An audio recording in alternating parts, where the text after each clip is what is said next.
LeBron, you know how hard it is to go to one finals and everything that goes into it. You will go to your sixth straight. Of what are you most proud? I don't know, Doris. I've heard all the questions, and that right there is a stumper.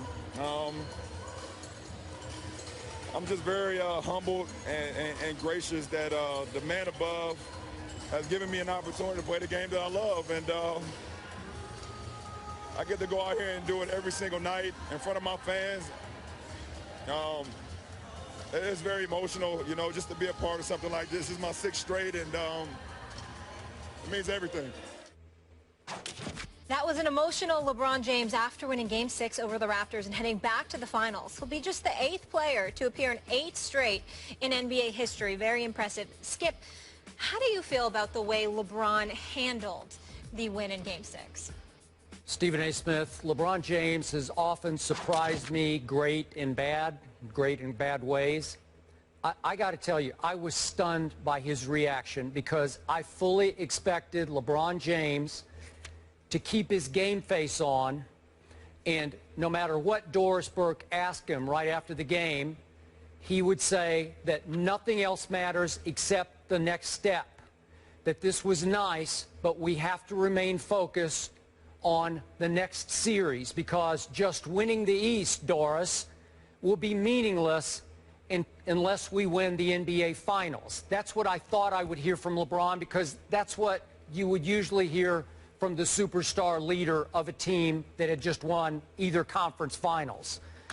Instead, we just saw LeBron, again, get emotional, teared up. His voice started to crack when Doris asked him about what are you most proud of in your 6 straight trips to the NBA Finals.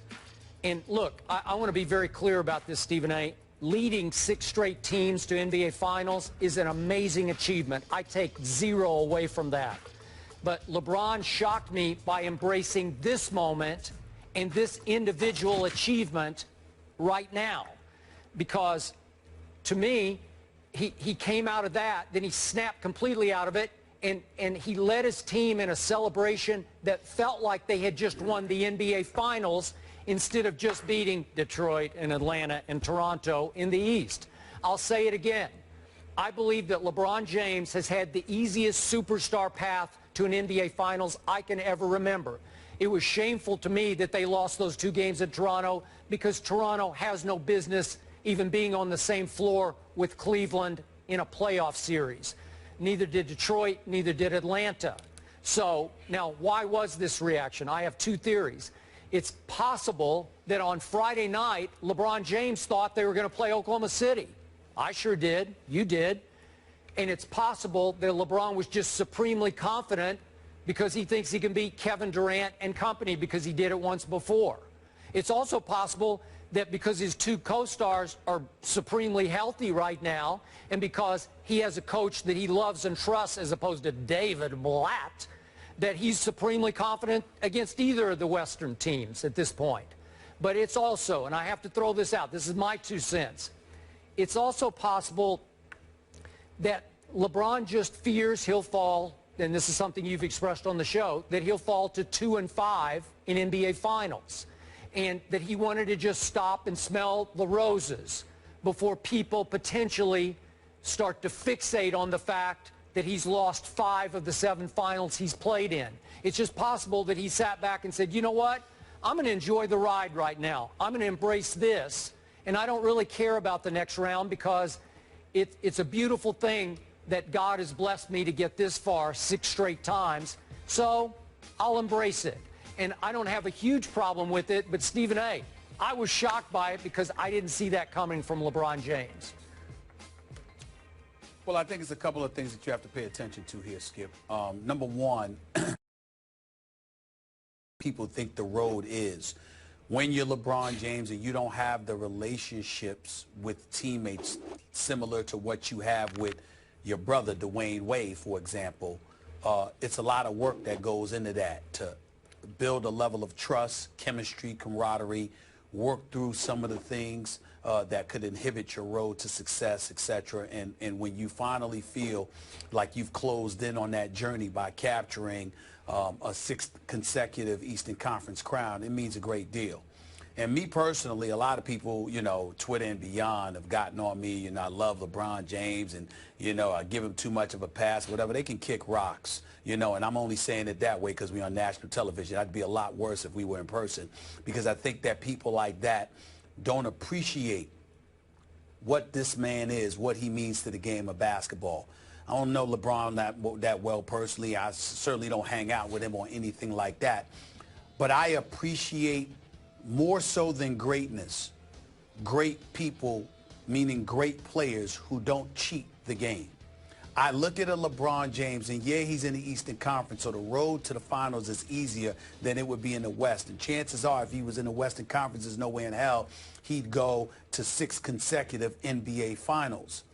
But at the same time, think about what teams are without him, and then think about what they are once he arrives. And that speaks to his greatness. But then we also have to acknowledge, why is he so great? It's because he never cheats the game. He's consistently working out. He consistently keeps himself in peak condition.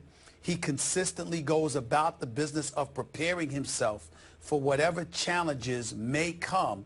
So he makes sure that he's prepared to live up to expectations, which is why he's religiously averaging better than 25, 7, and 6. And so when I look at that, and I look at a star that's making max dollars and has a sneaker deal that can net him over $500 million, along with other endorsement opportunities. This man has every license and every excuse under the sun to rest on his laurels, sit back, chill, and prioritize everything above winning. But he doesn't do that. He prioritizes going for it. He prioritizes, to him, it's about being on that mission every day of playing in June. From the time that October comes and the season comes around, throughout an 82-game schedule, he misses minimal amount of games. He religiously averages better than 35 minutes per night. He knows he's the headliner in every city he goes into, and he answers the bell. Jordan did that. Kobe did that. When Dwayne Wade is healthy, he does that. Kevin Durant to a lesser degree, but still does it. Russell Westbrook to a lesser degree, but still does it. Chris Paul does it. When you guys like that, you know, I'm a fan of the show Scandal, Skip, and I love me some Olivia Pope, Kerry Washington, and her father, the guy that plays her father. We all know him as Papa Pope. I mean, I think he's a phenomenal actor. And I remember an episode when he looked at her and he said, "You will miss me when I'm gone." And I think about that when I think about these players, because you don't get what they give. In other words, I'm not talking about you. I'm talking about people out there. They don't get it. There are plenty of guys. I'm not going to mention them because I'm in a good mood and I don't feel like diming anybody out. But there are plenty of guys that have made their money who are all about continuing to make their money. But they don't prepare themselves for the challenge of having to win day after day, week after week, month after month, year after year. LeBron James is one of those rare breeds. You can never look at him and say that the effort wasn't there and the commitment wasn't there to strive to win. And I'm going to say this, Skip. I don't know who's going to win the finals. I'll make my prediction when it's time. But I'll tell you this. You'll be hard-pressed to find but so many people who won't be rooting for LeBron. Because when you see that level of greatness, you don't wish 5 NBA Finals losses on this man's resume when you see the level of dedication that he gives to the game. These are ambassadors. It's what they're supposed to be. And LeBron James personifies that. And I appreciate him for that. Okay, that's all valid, big picture perspective. But I want you to step back again and think about, in the same context that you just offered, what he did the other night was the antithesis of everything that you just built him up to be. Hard working, giving everything, every day, every dribble. I got to tell you, like if we're going to do the Jordan comparison, I know it's unfair, Michael Jordan wouldn't have let his team celebrate an Eastern Conference victory, a championship of the East. He just wouldn't allow it. It would have been game face on. I know I was there. They had a battle royal with Reggie Miller's team. Do you remember that in Indiana in the conference finals that year? But when it was over, it was on to one more step. And it came across to me that LeBron was celebrating an individual achievement, 6 straight finals, which is, again, it's celebratable. But is that the right thing to do? Did you help or hurt your team going forward to help you win another finals instead of lose a 5th finals? Well, again, when I compare LeBron to a Kobe or MJ or whatever, I'm only speaking of effort. Like, to me, I revered Kobe.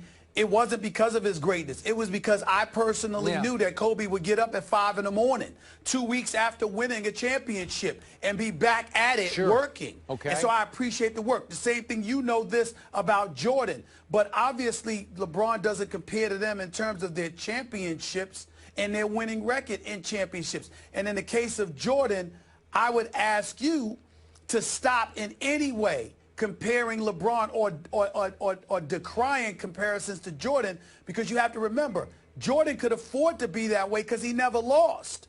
LeBron knows how it feels to lose in the finals. He's lost 4 times. I got it. So he's going to appreciate it. Jordan can't comprehend it because Jordan never lost. Okay, I got it. So of course they would be different. LeBron said, I'm going to stop and smell the roses. And because he's lost, so he knows what it's like. So he's got to smell the roses. Jordan was like, hell no. I'm not trying to smell it. I smell the roses when it's time. Because I never lost, and I don't want to know what it's like to lose. Yeah. All right, so if the Warriors win tonight, Game 1 Thursday will be at Oracle. If the Thunder win, it'll be at the Q. In either scenario, it'll be Thursday on ABC. When we return, a trip to the finals might not be the only thing on the line for the Oklahoma City Thunder. Tonight, the future of Kevin Durant may be as well. We get into it after the break.